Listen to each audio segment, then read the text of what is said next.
Hola, buen día para todos. Hoy estudiaremos Ruth y Esther. Leemos para memorizar Esther capítulo 5, versículo 2. Cuando él vio a la reina Esther en el patio, ella obtuvo gracia en sus ojos, y el rey le extendió el cetro de oro que tenía en la mano. Entonces Esther se acercó y tocó la punta del cetro. Al utilizar acontecimientos y personas de la vida real, Dios nos ayuda a ver las cosas desde su perspectiva y a entender cómo interpretar las profecías registradas luego que tienen el propósito de fortalecer nuestra fe. Nuestra atención se centra en dos mujeres importantes cuyas historias han tocado los corazones de innumerables generaciones, Ruth y Esther. Ruth es una viuda desposeída que encuentra la esperanza tras conocer al bondadoso Boaz, su pariente redentor. La otra historia se refiere a una joven que vive en un país extranjero, donde se entera de un complot para destruir a su pueblo y se ve empujada al escenario principal del drama que se desarrolla para salvarlo. En la profecía, una mujer simboliza el pueblo de Dios y arroja mucha luz acerca de cómo considera él a su pueblo. Hambre en la casa del pan. Los críticos de la fe cristiana han señalado a menudo la brutal realidad de vivir en este mundo como prueba de que, número 1, Dios no existe, dicen ellos. Número 2, es impotente para impedir que ocurran cosas malas. Y número 3, no le importa que suframos. Es cierto que Dios permite que la humanidad coseche las consecuencias de la rebelión contra Él, pero esta siempre ha estado presente y activo en la historia humana para la resolución final del pecado y el sufrimiento. Aunque sin coartar la libertad humana, la historia de Ruth es un ejemplo de ello. Leamos Ruth capítulo 1, versículo 1. Dice la palabra de Dios: Aconteció en los días que gobernaban los jueces que hubo hambre en la tierra, y un varón de Belén de Judá fue a morar con los campos de Moab, él y su mujer y 2 hijos suyos. El enunciado inicia de esta historia resulta paradójico. Hubo una hambruna que afectó a Belén, una ciudad cuyo nombre significa casa del pan o del alimento. La abundancia caracterizaba al Edén, donde Dios dijo a Adán y a Eva: puedes comer de todo árbol del huerto. Eso lo encontramos en Génesis capítulo 2, versículo 16. La humanidad comenzó su existencia en medio de la abundancia, bajo el cuidado de un creador generoso. Pero su papel de administradores de la creación se convirtió luego en la esclavitud del pecado. Con el sudor de tu rostro comerás el pan hasta que vuelvas a la tierra, de donde fuiste tomado, dijo Dios a Adán, en Génesis capítulo 3, versículo 19. Al igual que Noemí, hemos sido desposeídos de la herencia que Dios originalmente dispuso que tuviéramos, y nuestra vida se ha convertido en una penuria. El Edén fue un regalo, pero no incondicional. Los humanos eran libres de rebelarse, pero eso significaría que tendrían que asumir la responsabilidad de su propio bienestar. Originalmente debíamos controlar o ejercer dominio sobre la creación con la bendición de Dios, pero ahora nos enfrentamos a la tarea de controlar un mundo caído. Los seres humanos egoístas que compiten por los escasos recursos provocan mucho dolor y sufrimiento. La tragedia es indecible. La tierra sigue produciendo en abundancia, lo que es un poderoso testimonio del amor de Dios. Pero la codicia humana y los estragos del pecado hacen que el mundo parezca someternos más a nosotros que nosotros a él. Un día, sin embargo, todo esto terminará, incluso después de 6,000 años de pecado y muerte. Ruth y Boaz. Noemí pidió que cambiaran su nombre por el de Mara, es decir, que significaba amargura en hebreo, a causa de la amargura que le había sobrevenido. Eso lo encontramos en Ruth capítulo 1, versículo 20. La relación con nuestro Creador ha quedado irremediablemente dañada por el pecado, lo que nos ha sumido en la pobreza espiritual. Nuestras perspectivas son sombrías y nos pasamos la vida espigando lo que podemos de los rincones del sembrado, viviendo de las migajas de alegría que aún pueden encontrarse en un mundo malogrado. Pero todo cambia cuando descubrimos que Dios no nos ha olvidado. Ruth capítulo 2 versículos 5 y 8 dice: Y Booz dijo a su criado, el mayordomo de los segadores: ¿De quién es esta joven?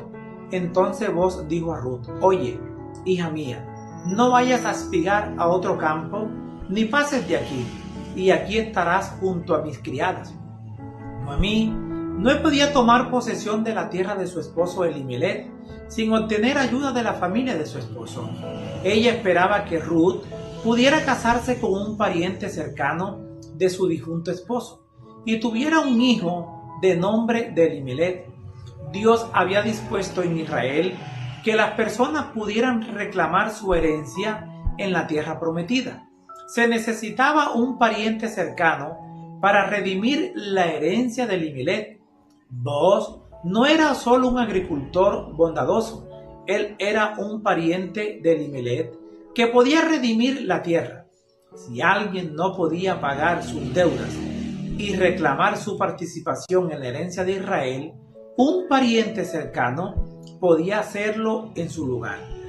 Si tu hermano se empobreciere y te vendiese parte de su propiedad, vendrá el rescatador, su pariente más cercano, y rescatará todo lo que su hermano haya vendido. Eso lo encontramos en Levítico capítulo 25, versículo 25. El descubrimiento de que Booz no solo era bondadoso y generoso, sino también un pariente, fue la mejor noticia posible, pues significaba que la pobreza en que vivían estas mujeres no tenía por qué durar mucho tiempo. Los cristianos han entendido desde hace mucho tiempo que Booz es un tipo de Cristo, no solo nuestro creador, sino también quien eligió convertirse en nuestro pariente, es decir, en un ser humano real de carne y hueso. He allí una de las razones por la que vez tras vez se llamó a sí mismo el Hijo del Hombre. Mateo capítulo 12 versículo 8. La imagen de Cristo revelada en la persona de Booz desplaza por completo esas naciones erróneas. Dios no solo se fija en nosotros a pesar de nuestra profunda indigencia espiritual, sino también nos quiere como su esposo. Trata de comprender que el Creador no solo se convirtió en parte de su propia creación, sino también murió por ella. Booz como redentor. Booz se enamora profundamente de Ruth y desea casarse con ella, pero existe un obstáculo importante para ello. Hay un pariente más cercano que también tiene derecho a ella y a la tierra. Si consideramos a Booz como un tipo de Cristo, esta situación puede revelar una cuestión que está en juego en el gran conflicto. Cristo nos ama, pero hay un pariente más cercano que también tiene cierto derecho: Satanás. Cuando Satanás apareció en el conflicto celestial, dijo a Dios que venía de rodear la tierra y de andar por ella. Job capítulo 1 versículo 7. Y cuando Dios le preguntó si se había fijado en el justo Job, Satanás lo reclamó como uno de sus suyos, sugiriendo que el corazón de Job no pertenecía realmente a Dios. Es decir, que Job solo seguía a Dios por conveniencia. Según Satanás, Job dejaría de ser leal a Dios si el Señor dejaba de ser benévolo con él. El libro de Judas contiene una breve referencia a una historia muy conocida en Israel, según la cual Moisés resucitó después de haber sido sepultado por Dios mismo. Aunque no tenemos todos los detalles, la disputa por el cuerpo de Moisés da a entender que Satanás estaba reclamando algún derecho sobre él. Por primera vez Cristo iba a dar vida a uno de los muertos. Cuando el príncipe de la vida y los ángeles resplandecientes se aproximaron a la tumba, Satanás tembló perder su hegemonía. Con sus ángeles malos se aprestó a disputar la invasión del territorio que llamaba suyo. Se jactó de que el siervo de Dios había llegado a ser su prisionero. Declaró: ni siquiera Moisés había sido capaz de guardar la ley de Dios, que se había atribuido la gloria que pertenecía a Jehová. Había cometido el mismo pecado que hiciera desterrar a Satanás del cielo y que por su transgresión había caído bajo el dominio de Satanás. Eso decía el enemigo. Cristo refutó la afirmación de Satanás y Moisés fue resucitado. Vos viaja hasta el portal de Belén, la ciudad donde Cristo vino al mundo como nuestro pariente cercano. Los ancianos se reúnen y finalmente se intercambian una sandalia, símbolo de pertenencia o propiedad. La puerta de un pueblo era el lugar donde se decidían los casos. Por lo tanto, la escena de Belén es un tipo o representación del juicio celestial, ya que refleja la escena del juicio registrada en Daniel, capítulo 7, versículos 13 y 14. No debemos pasar por alto un aspecto crucial del juicio, y es que este se realiza en favor de los santos, pero solo porque Cristo pagó el precio por nosotros, así como vos lo pagó por Ruth para que fuera su esposa. Amán y Satán. La historia de Esther incluye a Amán, un personaje ávido de poder y a quien se había otorgado un elevado grado de prominencia en el imperio, por encima de todos los demás príncipes. En Ezequiel 28 encontramos la transgresión de Satanás y en Isaías capítulo 14. Se encuentran algunos paralelos entre Lucifer y Amán, un malvado enemigo de Dios y de su pueblo. Las interacciones generales de Satanás se ponen de manifiesto en la historia de la tentación de Cristo, en la que lleva a Jesús a un lugar elevado para mostrarle los reinos del mundo. Cristo, como hemos visto, vino a redimir al mundo y a reclamarlo como suyo, y lo hizo como uno de nosotros.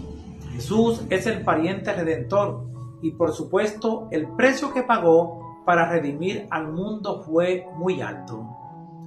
Vemos en Apocalipsis que el ansia de poder y adoración por parte de Satanás conduce a este mundo a su crisis final. Sus engaños logran que la humanidad, excepto unos pocos, se maraville y adore a la bestia. Apocalipsis capítulo 13, versículos 3 y 4. Entonces recurre a la fuerza contra los pocos renuentes a ello. Amán se da cuenta de que Mardoqueo, uno de los elegidos de Dios, no reconocía lo que aquel consideraba su derecho, ya que no se arrodillaba ni se humillaba ante él. Por lo tanto, se llenó de ira y se empeñó en borrar a uno, el todo pueblo a Mardoqueo de la faz de la tierra. El diablo ha reclamado este mundo, pero la presencia de personas que pertenecen leales a Dios, que guardan sus mandamientos, refutan su pretensión de supremacía total. Una vez que el sábado llegue a ser el punto especial de controversia entre toda la cristiandad y las autoridades religiosas y civiles se unan para imponer la observancia del domingo, la negativa persistente por parte de una pequeña minoría de ceder a la exigencia popular la convertirá en objeto de exageración universal. Satanás va a querer aprovecharse del mundo entero. Piensa en las cosas pequeñas que ponen a prueba tu fe. Ahora, si cedes en esas cosas pequeñas, ¿qué harás en la hora de la gran prueba? Para esta hora existe una desafortunada tendencia entre algunos cristianos a detenerse en los momentos oscuros descritos en la profecía bíblica. Se avecinan tiempos difíciles y el estudio de la profecía podría desastrosamente a centrarse en el temor y en las dificultades en lugar de hacerlo en la resolución divina de los problemas de la humanidad.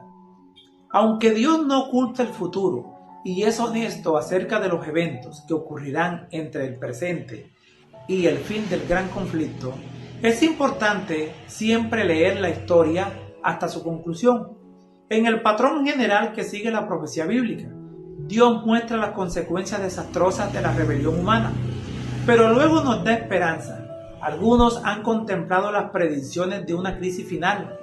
El tiempo de angustia de Jacob, con temor y temblor, sin duda los últimos momentos no serán fáciles para el pueblo de Dios, pero así como la predicción de tiempos difíciles es fiable, también lo es la promesa de la liberación. En Apocalipsis 12, el diablo persigue con furia a la esposa de Cristo, pero Dios interviene para salvarla.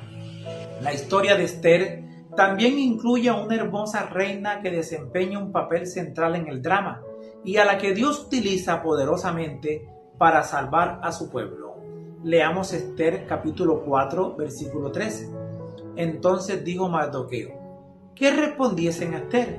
No pienses que escaparás en la casa del rey más que cualquier otro judío. Versículo 14. Porque si callas absolutamente en este tiempo, respiro y liberación vendrá de alguna otra parte para los judíos. Mas tú y la casa de tu padre pereceréis. Y quién sabe si para esta hora han llegado al reino. Dios levantó a su iglesia remanente para un momento específico de la historia. Después de que los 1260 días de la Edad Media llegaron a su fin, Dios sacó a su novia del lugar seguro donde la había resguardado, para que comunicara su mensaje final de misericordia al mundo, los mensajes de los 3 ángeles. Al igual que Esther, estamos aquí para esta hora. Esther descubrió que no estaba sola frente a la persecución de Amán contra su pueblo, ya que contó con el favor del rey, y su pueblo fue finalmente liberado. Nosotros tampoco estamos solos al entrar en los últimos momentos de la historia de la tierra. El rey está en nuestro lado y el pueblo de Dios también será liberado. Todo resultó bien para el pueblo de Dios en el caso de la historia de Esther, pero no siempre es así, al menos a corto plazo. Les habló Flavio Martínez. Que la paz de Dios les acompañe en este día.